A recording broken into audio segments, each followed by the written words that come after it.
Hey, guess what? I just heard that in the original version of Genesis, Adam had a first wife called Lilith who was kicked out of Eden for being too girl power.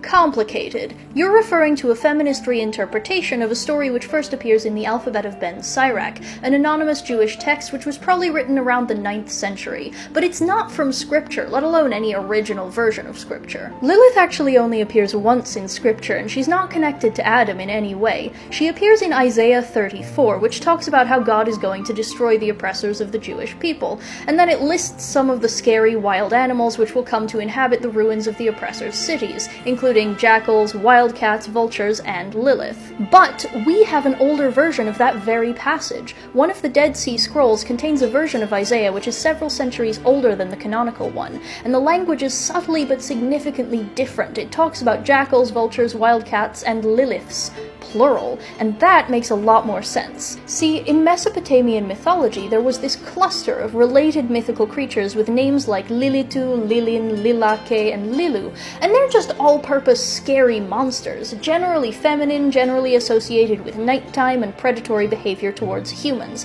and the Liliths of Isaiah 34 fit right into that taxonomy. So now that I've told this story in reverse, let's play it in chronological order. Over centuries of retelling and reinterpretation, a species of mythical creature morphs into a single creature, which then morphs into a named figure who plays a role in a culture's creation myth. It's a fascinating look into how oral traditions shape stories over time, and of course now the Lilith story is a fully legitimate part of the Midrashic tradition, but it's just not accurate to say things like,